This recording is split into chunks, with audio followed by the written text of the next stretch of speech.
todos los participantes, ¿no?, en este evento denominado Perspectivas y Digitalización del Proceso Judicial en la Nueva Normalidad. Bueno, en primer lugar, agradecer, ¿no?, a los organizadores, ¿no?, de la Escuela Jurídica por haber tenido la gentileza de invitarme a compartir con ustedes algunas reflexiones, ¿no?, sobre este asunto tan importante como es el servicio de administración de justicia. Quiero dejar constancia, ¿no?, que si bien es cierto, yo soy juez en ejercicio, lo que voy a expresar en esta exposición es a título enteramente personal, ¿no? Lo que voy a decir aquí no vincula ni involucra para nada, ¿no?, a la institución del Poder Judicial. Entonces, con esta salvedad voy a iniciar la exposición. El título de mi exposición es Los problemas de reinicio de las actividades jurisdiccionales. Entonces, he encontrado cuatro temas que son de relevancia, ¿no?, para la práctica judicial. Cuatro temas, ¿no?, que de repente no han sido bien abordados, ¿no?, y que merecen, pues, unas soluciones para la mejora de la prestación del servicio de justicia. El primer problema es el alto porcentaje de jueces y trabajadores en grupo y factor de riesgo. Como ustedes tienen conocimiento, el Ministerio de Salud es la autoridad, pues, que ha establecido, digamos, ¿no?, un protocolo, ¿no?, sanitario frente a este problema, ¿no?, de la pandemia del COVID. La última resolución ministerial, la 283/2020 MINSA, modifica el tema de los grupos de riesgo y el factor de riesgo. En cuanto a los grupos de riesgo, lo define como el conjunto de personas que presentan características individuales asociadas a mayor riesgo de complicaciones por COVID-19. Personas mayores de 65 años o quienes cuenten con comorbilidades como hipertensión arterial, diabetes mellitus, enfermedades cardiovasculares, asma, enfermedad pulmonar crónica, insuficiencia renal crónica, cáncer, obesidad u otros estados de inmunosupresión. Entonces, esta norma 6.1.10 de la resolución ministerial 283/2020 MINSA define lo que es el grupo de riesgo. El numeral 7.34 establece las consideraciones para el regreso o reincorporación al trabajo de trabajadores con factores de riesgo para COVID-19. Se deben considerar en este grupo los trabajadores que presenten los siguientes factores de riesgo para COVID-19. Edad mayor de 65 años. Hipertensión arterial no controlada. Enfermedades cardiovasculares graves. Cáncer. Diabetes mellitus. Asma moderada o grave. Enfermedad pulmonar crónica. Insuficiencia renal crónica en tratamiento con hemodiálisis y enfermedad o tratamiento inmunosupresor.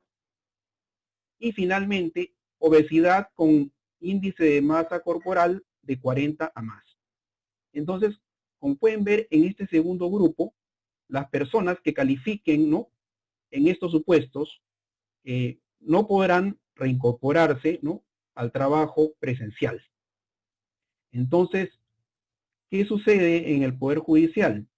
En el Poder Judicial hay una alta cantidad de jueces y trabajadores que se encuentran en el grupo de riesgo. La resolución administrativa número 172/2020 PCSJLI-PJ es una resolución administrativa, ¿no?, que tiene una consideración muy interesante. Esta resolución administrativa aprueba el protocolo del trabajo remoto para la Corte de Lima. Y en uno de sus considerandos dice textualmente: la población laboral de la Corte Superior de Justicia de Lima es de 4.215 personas, de los cuales son 411 magistrados, o sea, 411 jueces, y 3.804 servidores. O sea, 3.804, ¿no?, entre trabajadores jurisdiccionales y administrativos. De estos, informa la Coordinación de Recursos Humanos, preliminarmente se tiene que han declarado ser personas de riesgo por factor etario o condición médica preexistente un total de 1.129 personas, 173 magistrados y 956 servidores, lo que representa un 26.78% de la población laboral total, y específicamente el 42% de los magistrados y el 25% de los servidores.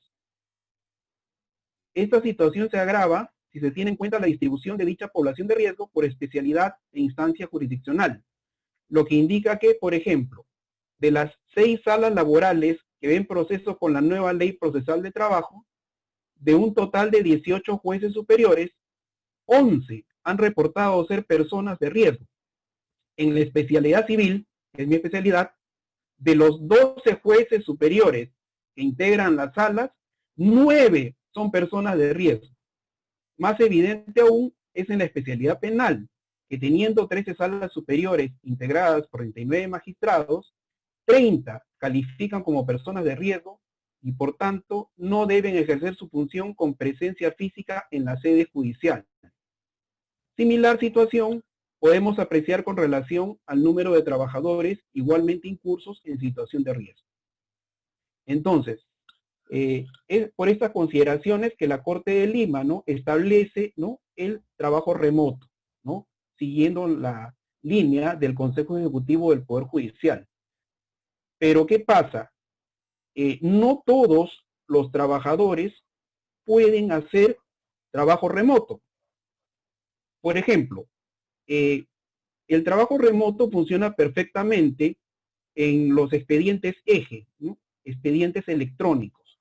¿Por qué? Porque para trabajar con ellos no es necesario tener en las manos el expediente. Uno puede verlo tranquilamente, ¿no?, en la computadora de su casa, conectada con una conexión VPN, ¿no?, a la computadora de la oficina. Entonces, tranquilamente se puede trabajar con el expediente. Pero los expedientes eje son una minoría. La mayor cantidad de expedientes son expedientes físicos. Entonces, ¿qué sucede? Por ejemplo, en un juzgado hay asistentes de juez, hay especialistas legales, asistentes de notificaciones y asistentes de archivo. Y todos ellos, en la práctica, por ejemplo, en un juzgado civil como el que está a mi cargo, trabajan con expedientes físicos. Entonces, para que ellos puedan realizar trabajo remoto, tendrían que llevarse los expedientes a sus domicilios, ¿no?, los expedientes y los escritos, ya sea para hacer las labores de proveer, de compaginar, de notificar, ¿no?, etcétera.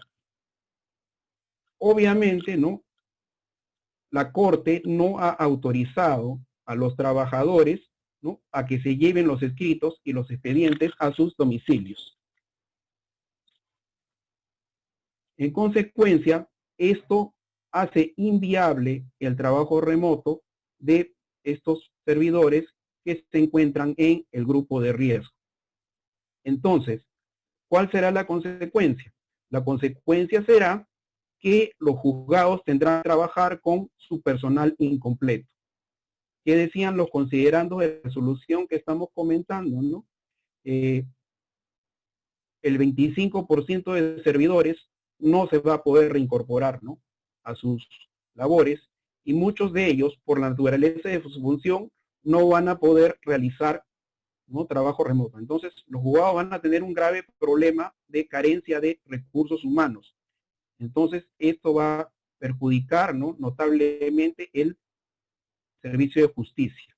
Ahora, esta situación era conocida, pues, por los órganos de gobierno del Poder Judicial, ¿no? Esto era conocido por la presidencia de las Cortes. Lamentablemente, no han previsto la contratación temporal de personal que realice las labores, ¿no?, del personal de riesgo que no puede realizar trabajo remoto. Y con el agravante, pues, que tenemos también, ¿no?, una jornada laboral reducida, ¿no? Interdiaria de 5 horas. Entonces, como ustedes comprenderán, ¿no? Con menos trabajadores, ¿no? Y con menos horas de trabajo efectivo, será muy difícil, pues, atender, digamos, la carga procesal acumulada y la carga nueva que de hecho se va a generar, ¿no? Por todo este tiempo que ha durado la cuarentena, ¿no? Por el aislamiento social obligatorio. Entonces, aquí, digamos, lo que correspondería sería, pues, ¿no? Que los órganos de gobierno del Poder Judicial tomen una previsión, ¿no? Y vean la manera de contratar personal que realice las labores de los servidores que no puedan realizar trabajo remoto, porque de lo contrario, los juzgados se van a atrasar más de lo que ya están atrasados. El segundo punto es problemático, es que la gran mayoría de expedientes que existen en el Poder Judicial son físicos y no son expedientes electrónicos eje. ¿Qué especialidades tienen el expediente electrónico eje en la Corte de Lima? Por citar un ejemplo. La especialidad comercial, la especialidad contencioso administrativa, ¿no? En algunos casos, la especialidad laboral en lo que es nueva ley procesal del trabajo, ¿no? Y paramos de contar. También algunos casos, ¿no? De, por ejemplo, en algunas cortes, los procesos civiles de oralidad, ¿no? Tienen expedientes electrónicos eje, pero son la minoría. Entonces, la gran mayoría de juzgados trabajan con los clásicos expedientes físicos, ¿no? Que son esos expedientes cosidos, pues, ¿no? ¿no? Expedientes en papel y cosidos con aguja e hilo. Entonces, es loable, digamos, pues, que el Poder Judicial esté promoviendo la digitalización de los expedientes, ¿no? Pero, de cara a la realidad, esta es una tarea muy, pero muy complicada. En el caso de la Corte de Lima, la resolución administrativa número 201-2020-P, CSJLIPJ, ha establecido varios criterios para digitalizar los expedientes. La resolución, digamos, deja primero a criterio del juez de cada juzgado, porque obviamente cada juzgado tiene una realidad distinta, pero también establece algunos criterios, ¿no? De prioridad. Por ejemplo, la resolución en el caso de los juzgados, ¿no? Y jueces especializados y jueces letrados, recomienda, por ejemplo, ¿no? Digitalizar expedientes en trámite de alimentos y de adultos mayores o personas en estado de vulnerabilidad. Entonces, prioridad, ¿no? Expedientes en trámite, alimentos, ¿no? Obviamente no son asuntos urgentes, adultos mayores y personas vulnerables. Otro criterio son los expedientes con fecha de audiencia programada del 17 de julio al 14 de agosto de 2020. Otro criterio, expedientes que tuvieron audiencia programada entre el 16 de marzo y el 30 de junio de 2020. Otro criterio, expedientes con audiencia programada según el mes de programación hasta diciembre de 2020.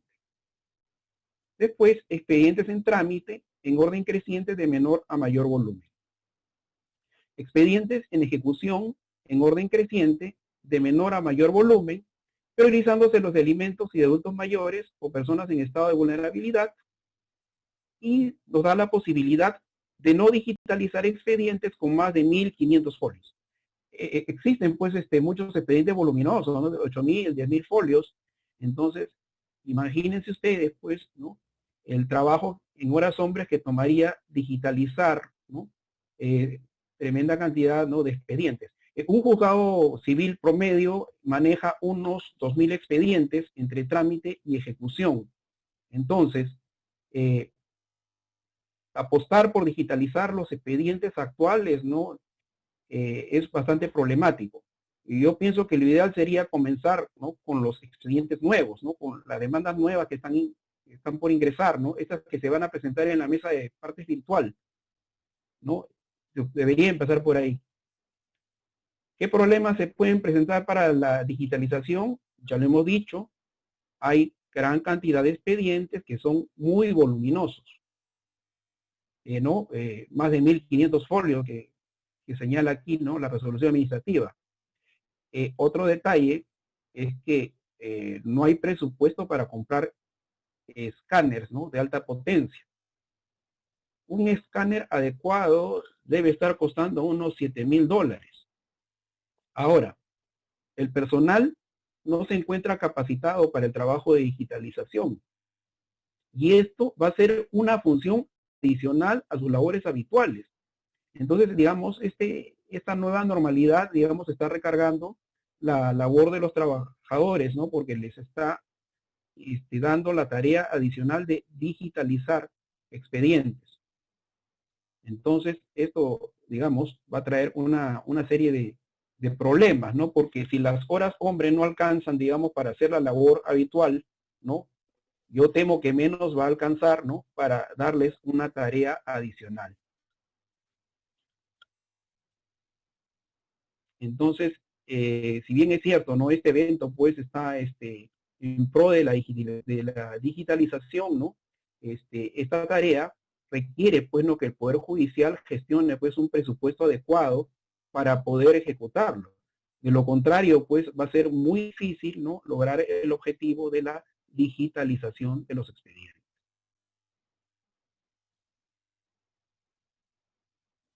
Pasamos al tercer problema.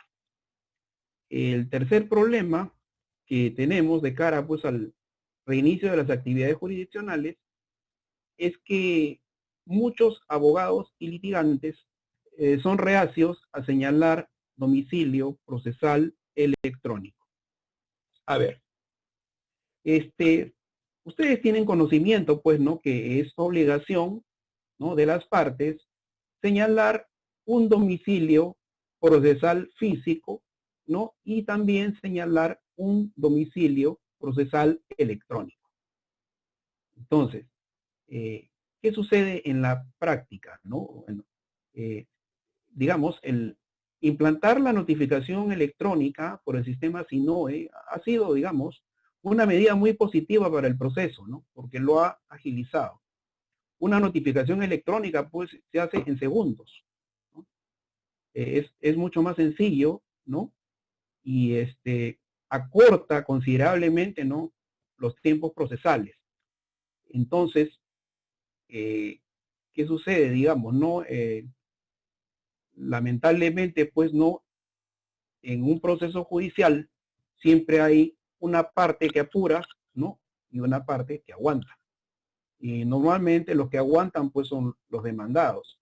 Y muchos demandados son reacios a señalar el domicilio procesal electrónico. ¿Para qué? Para ganar tiempo, pues, con la demora, ¿no?, de la notificación en el domicilio procesal físico.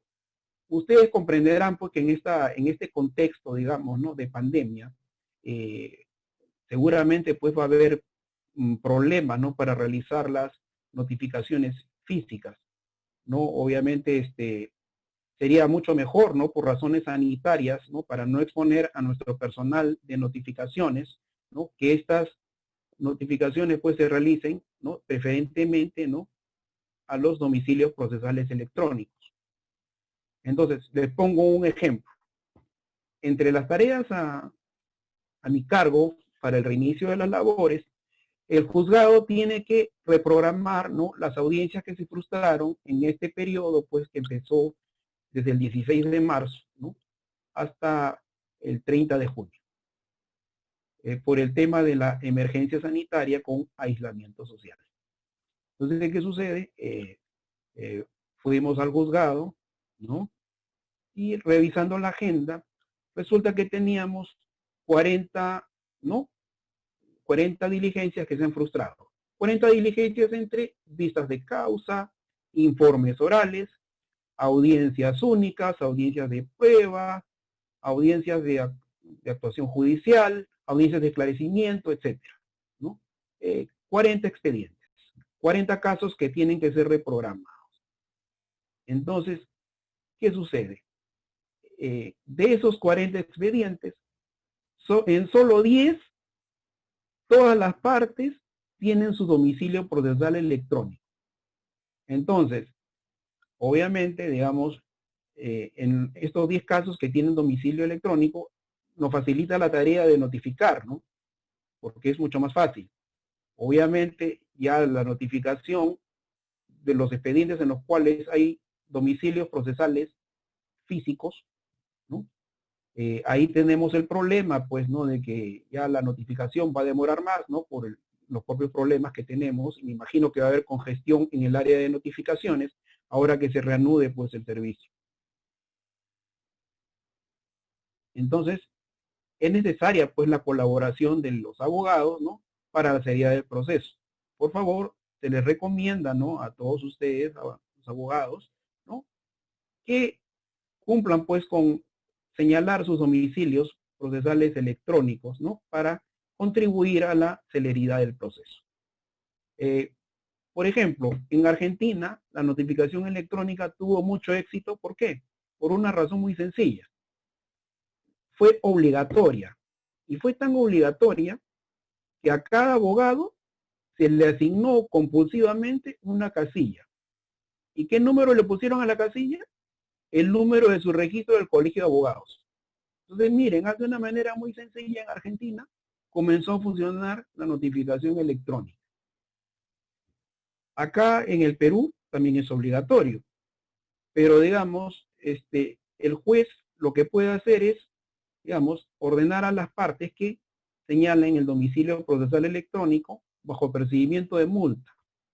Pero, lamentablemente, pues, desde que entró en vigencia la notificación electrónica, la multa no ha surtido, pues, el efecto deseado para que las partes cumplan, ¿no? Con señalar el domicilio procesal electrónico. Entonces, creo que es necesario que, de repente, el Consejo Ejecutivo del Poder Judicial, ¿no? Apueste, pues, por medidas mucho más eficaces. Por ejemplo, acaba de aprobarse, ¿no? El protocolo de audiencias virtuales. Y hay una causal de inadmisibilidad de la demanda en el punto 5.3 del protocolo. Por cierto, las resoluciones que he citado, entiendo que los organizadores se las deben haber facilitado, ¿no? Los organizadores le van a hacer llegar, o ya les han hecho llegar, ¿no? Estas resoluciones administrativas. En el punto 5.3 del protocolo de audiencias virtuales, dice, hay una obligación de señalar correo electrónico y número telefónico en demandas y denuncias nuevas.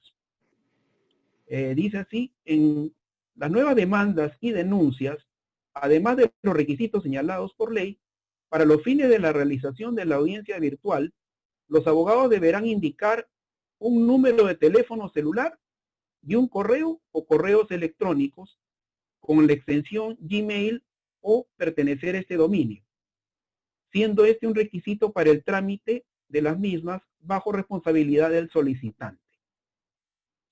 Ahora,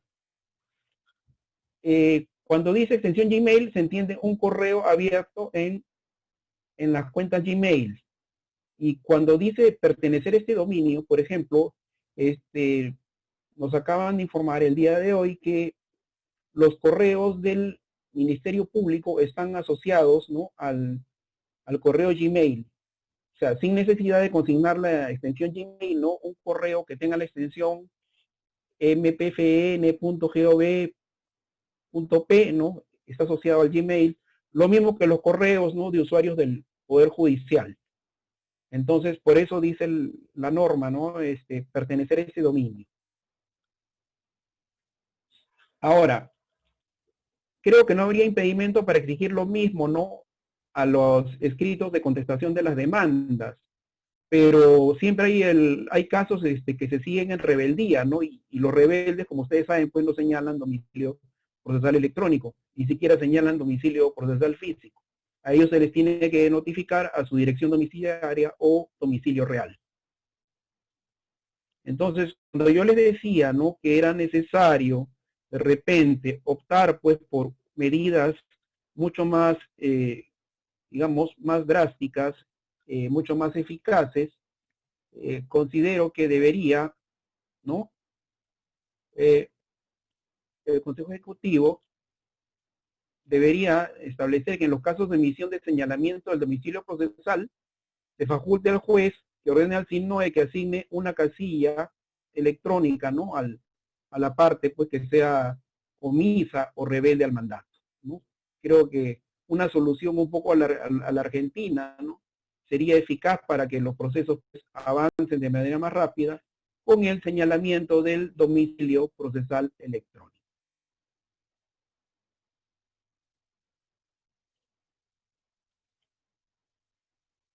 Bien, pasamos entonces al cuarto punto. Obviamente, digamos, esta situación, pues, ¿no? De emergencia sanitaria, esta situación, ¿no? De la pandemia del COVID, ha obligado, pues, al Poder Judicial a optar, ¿no? Por la realización de audiencias virtuales, ¿no? Y excepcionalmente las audiencias presenciales tradicionales que todos conocemos. Sin embargo, debemos reconocer, ¿no? Uno, Lima no es el Perú, y dos, que aún en Lima hay muchos abogados y litigantes que tendrán problemas de accesibilidad, ¿no? Sabemos pues que hay litigantes pobres, ¿no? Y bueno, he tenido conocimiento, ¿no? Por eh, reclamos de asociaciones de abogados, por redes sociales, ¿no? Que no han podido, pues, trabajar, ¿no? No han podido percibir ingresos durante, ¿no? Mucho tiempo, y dado pues que recientemente no se ha permitido pues el reinicio, ¿no? De las actividades jurídicas, ¿no? Obviamente cumpliendo con todos los protocolos, ¿no? De sanidad, con todos los protocolos sanitarios, ¿no? Correspondientes, ¿no? Previa presentación de los mismos al Ministerio de Salud.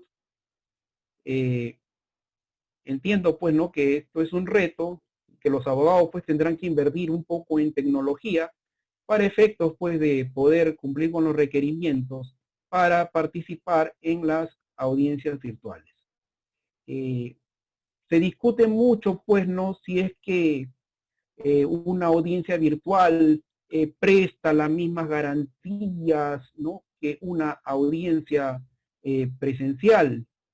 Se habla mucho, pues, ¿no? Que se pierde un poco el contacto directo del juez con las partes, ¿no? La inmediación, ¿no? Y esto lo han comentado algunos académicos, profesores universitarios de nota, pero creo que es cuestión, pues, de adaptarse, ¿no? A los medios tecnológicos. Para nosotros también, ¿no? Para los jueces, para los trabajadores del Poder Judicial, ¿no? Tenemos que hacer un esfuerzo, pues, en capacitarnos, ¿no? Y también invertir, pues, en nueva tecnología, ¿no? Para efectos de poder llevar a cabo las audiencias, ¿no? Y evitar, pues, cualquier riesgo de contagio, ¿no? ¿No? Que sería perjudicial no solamente para los jueces y trabajadores, sino también para los mismos abogados, ¿no? Y para las mismas partes del proceso. Se cuestiona, por ejemplo, pues, ¿no? ¿Cómo puede ser posible? ¿Cómo se va a ver la espontaneidad del testigo, ¿no? Si no lo tengo, ¿no? Frente a frente, cara a cara, ¿no? A través de, no, lo voy a ver solamente a través de una pantalla, como, ¿no? Ustedes me están viendo a mí en este momento. Sin embargo, muchos de nosotros hemos tenido, realizamos, ¿no? A veces videollamadas, ¿no? Por WhatsApp, ¿no? O por el Zoom, o por el Meet, ¿no? Realizamos videollamadas y logramos comunicarnos, ¿no? Entonces yo creo que esto se tiene pues que trasladar, ¿no? Digamos, al ámbito judicial. Obviamente es un reto, sí, pues porque tendrá que ser una nueva forma, ¿no? De litigar, ¿no? Para los abogados, una nueva forma para el manejo de casos, y esto es todo, pues, un reto, ¿no? Que tenemos que asumir. El protocolo de audiencias virtuales, que también se les ha hecho llegar, ¿no? Establece que esta norma es temporal.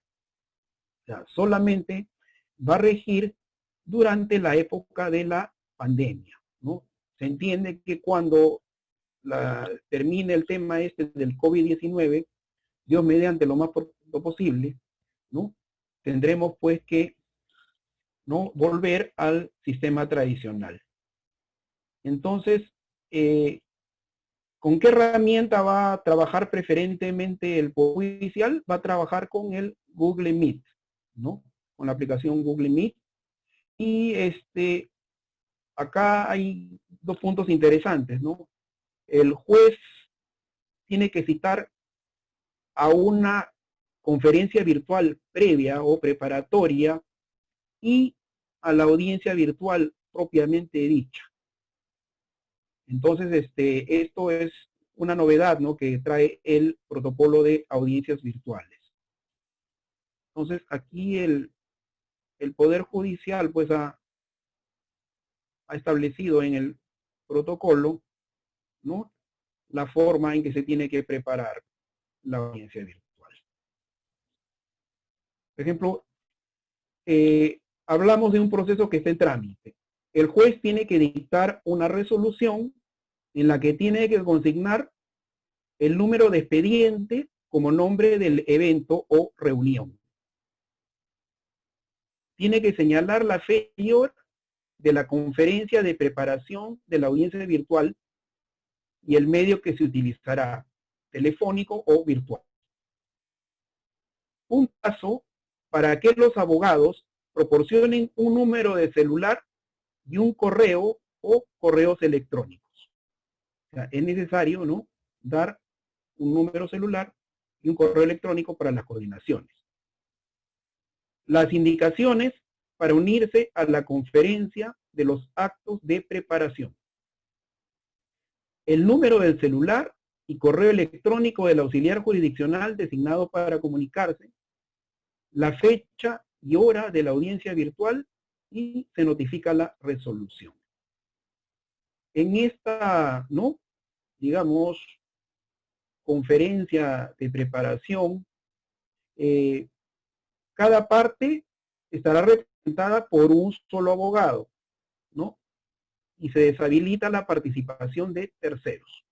O sea, si el estudio tiene varios abogados, ¿no?, tiene que ir solamente uno. La participación de las partes en los actos de coordinación no es obligatoria.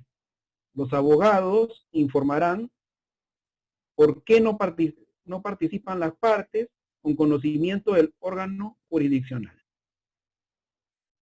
Es responsabilidad exclusiva de las partes y abogados participar en la conferencia de preparación referida. Asumen la responsabilidad por la falta de recursos tecnológicos. Ahora, ¿cómo se desarrolla y registra la conferencia de preparación?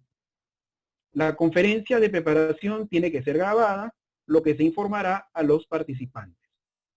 El auxiliar jurisdiccional encargado, en coordinación con los abogados de las partes, tiene que definir 7 temas. 1. El compromiso del abogado de las partes al desarrollo de la audiencia en un entorno virtual u otro medio idóneo. O sea, preferentemente va a ser en el Google Meet. 2.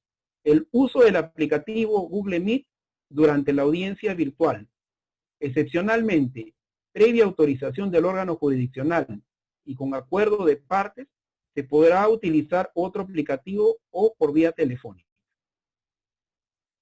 3. La lista de participantes y la oportunidad y modo en que enviarán sus documentos de identidad y poderes cuando no consten en el expediente. Entonces, esto es importante, ¿no? Si, digamos, si no estuvieran los documentos de identidad y poderes, ¿no?, hay que coordinar la forma en que estos van a ser enviados. 4. El tiempo que dedicará a cada etapa de la audiencia virtual teniendo en cuenta el número de participantes. 5. Los pasos a seguir si los participantes enfrentan problemas para conectarse o se desconectan abruptamente de la audiencia virtual. Es obligatorio que la parte afectada se comunique telefónicamente y de inmediato con el auxiliar jurisdiccional y coordine para reanudarla en el más breve plazo. 6. El acuerdo sobre salas privadas para conferencias reservadas entre el procesado, su abogado defensor, el representante del Ministerio Público y las víctimas, la negociación o conciliación directa entre las partes, o debate del órgano colegiado en caso de emitir resolución en audiencia. 7. Todos los acuerdos se registrarán en audio, video o en un resumen por el especialista a cargo, dando cuenta oportunamente al juez o presidente del colegiado y con su aprobación será notificado electrónicamente. La no participación del abogado o las partes en la conferencia de preparación o de no existir ninguna observación en el registro de los acuerdos después de notificados, permite presumir que se cuenta con los recursos tecnológicos adecuados. Entonces, ya para terminar, ¿cómo se desarrollan y registran las audiencias virtuales? ¿No? Primero, la dirige el juez, ¿no? Si es un juez de paz letrado, un juez especializado, o el presidente, ¿no? De la sala superior o director de debates en el caso de las audiencias penales. Moderador de la audiencia virtual es el auxiliar jurisdiccional designado. Nos han recomendado en la capacitación interna que hemos recibido que de preferencia, ¿no? Nombremos a 2 auxiliares para estos menesteres, ¿no? Para la eventualidad de que falle, pues, ¿no? La conexión de alguno de ellos, ¿no? Tener un segundo, ¿no? En caso de emergencia. 3. Ingreso a la audiencia virtual por los participantes en el enlace web previamente comunicado. 4. Grabación y acta de la audiencia virtual por el órgano jurisdiccional. Está prohibido que las partes graben la audiencia. 5. Acreditación y registro de asistencia. Durante la audiencia virtual, la función de video estará activada. La de audio solo se activará por la persona que haga uso de la palabra. 6. Verificación de asistencia por el moderador. Verificación de la acreditación e identificación por el juez o director de debates. 7. Se aplican las mismas reglas de conducta y sanciones que en las audiencias presenciales. 8. Desarrollo de la audiencia siguiendo las reglas procesales de cada materia y en los tiempos y formas acordadas en la conferencia de preparación. 9. Evaluación y sanción de la conducta de los partícipes que actúan de mala fe. Uso de medios alternativos ante la frustración de audiencias, decisión sobre la continuación o reprogramación. Entonces, señores, estos pues son, digamos, ¿no? Los temas que vamos a ver, ¿no? En la nueva normalidad. Hay un tema que me parece que el protocolo no ha tenido en cuenta, y es qué sucederá pues en el caso que los abogados no informen al juzgado su cuenta de correo Gmail y su número de teléfono celular. Esto de alguna manera podría dar lugar a que se frustre la audiencia. Hay que tener en cuenta, señores, pues, ¿no? El deber de colaboración de las partes y abogados, previsto en el artículo 109, inciso 5 del Código Procesal Civil, y también, ¿no? El tema de la presunción y conducta de la procesal de las partes, previsto en el artículo 282 del mismo código, ¿no? Cuando pues se entorpece la tramitación del proceso, ¿no? Se actúa de manera obstruccionista. Entonces, ¿no? Esto es pues, ¿no? Estos son los problemas de reinicio de las actividades jurisdiccionales. Me parece, ¿no? Que en el camino, ¿no? Espero que los órganos de gobierno del Poder Judicial, ¿no? Solucionen pues el problema, ¿no? Del alto porcentaje de trabajadores de grupo de riesgo, ¿no? Que de repente pues se contrate personal, para el tema de la digitalización de expedientes, pues, ¿no? Que se habilite una partida presupuestaria, ¿no? Y sobre todo, pues, que se contrate personal ad hoc para esta tarea. Por ejemplo, ¿cómo los registros públicos, cuando digitalizó esas viejas partidas registrales que estaban en tomos, ¿no? Esas partidas eran manuscritos. Contrató personal para eso. Entonces, permitir que los jueces lo señalen de manera compulsiva para aquellas partes que no lo señalen. Y finalmente, en cuanto al protocolo de audiencias virtuales, ¿no? Sería necesario, pues, ¿no?, que se defina bien este tema, ¿no?, en que los abogados no informen su cuenta de correo Gmail y su número de teléfono celular conforme, ¿no?, a la resolución que se va a dictar. Bueno, mi agradecimiento, pues, ¿no?, por su atención, y quedo a su disposición para las preguntas, ¿no?, que me quieran formular. Muchas gracias.